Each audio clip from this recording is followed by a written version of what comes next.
क्योंकि योगी आदित्यनाथ जी जानते हैं कि वो मिल्कीपुर की धरती है, बाबू मिश्र यादव की धरती है। वहां का चाहे मजदूर हो, चाहे किसान हो, चाहे व्यवसायी हो, चाहे नेता हो, वो हर व्यक्ति वहां का लड़ाकू है, जुझारू है। अपने हक हकूक के लिए वो पीछे नहीं मुड़कर देखता, वो नेताओं से सीधे आंख से आंख मिला करके सवाल करता। हमारे साथ हैं उत्तर प्रदेश कांग्रेस कमेटी के प्रदेश महासचिव जयकरण वर्मा जी। जयकरण वर्मा जी अयोध्या के बीकापुर के रहने वाले हैं।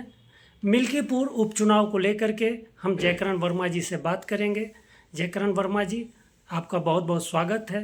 मिल्कीपुर चुनाव का क्या माहौल है, किसका पलड़ा भारी है, ये आप बताइए।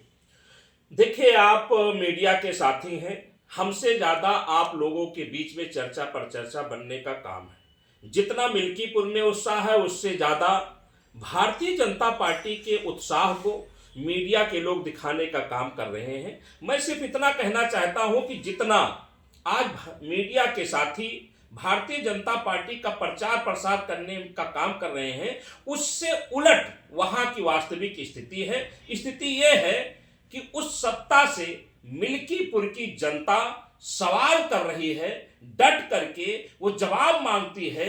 जहां पर सीएम योगी आदित्यनाथ जी की पूरी फौज आज मिल्कीपुर में गली गली चौराहे चौराहे पर जा करके डरवाने का काम, धमकाने का काम और कार्यकर्ताओं का शोषण करने का काम कर रहे हैं विपक्ष के लोगों का, वहीं वहां की जनता अब योगी सरकार से मजबूती के साथ उनसे सवाल कर रही है।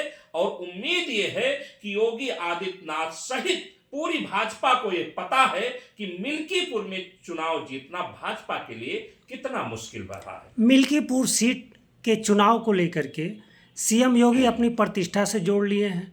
अखिलेश यादव जी भी इसे अपनी प्रतिष्ठा से मान रहे हैं। अवधेश प्रसाद जी के बेटे को वहाँ से टिकट दिया गया है। अवधेश प्रसाद जी कांग्रेस के सपा के स्टार सांसद हो गए हैं, स्टार चेहरे हैं। तो इस पे आपका क्या कहना है?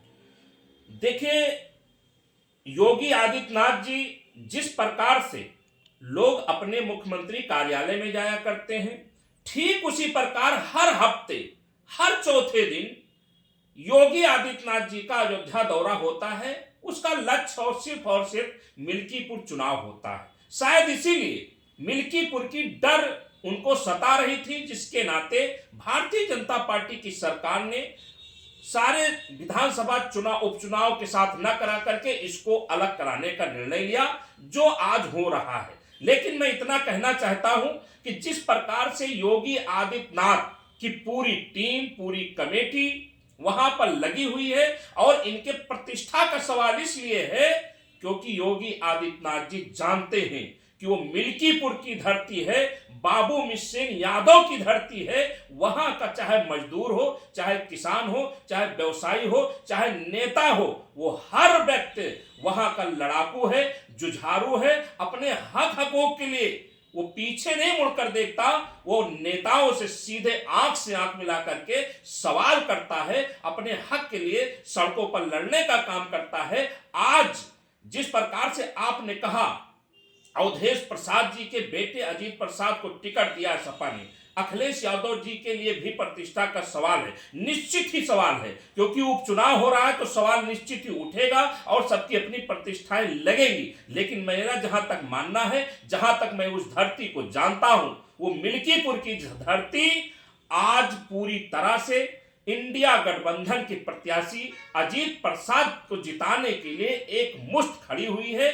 और जहां तक रही बात योगी आदित्यनाथ जी की फौज का, योगी जी का, वो अपने किए धरे पर उनका पानी फिर रहा है। उनकी पूरी कैबिनेट, उनकी पूरी पुलिस प्रशासन के लोग कुछ नहीं कर पा रहे हैं, क्योंकि मिल्कीपुर की जनता को जितना ही ज्यादा दबाव पड़ेगा, उससे कहीं ज्यादा मिल्कीपुर की जनता सीना तान करके वो मैदान में डट करके योगी आदित्यनाथ को मुंहतोड़ जवाब देने का काम करेगी। ऐसा मुझे विश्वास है, ऐसा मिल्कीपुर की जनता चाहती भी है, मानती भी है, और उसका स्वभाव भी यही है। कांग्रेस कितनी मजबूती से मिल्कीपुर में सपा का साथ दे रही है? आज कांग्रेस पार्टी के सारे लोग मिल्कीपुर में गांव-गांव, घर-घर जा करके अजीत प्रसाद के लिए प्रचार प्रसार कर रहे हैं।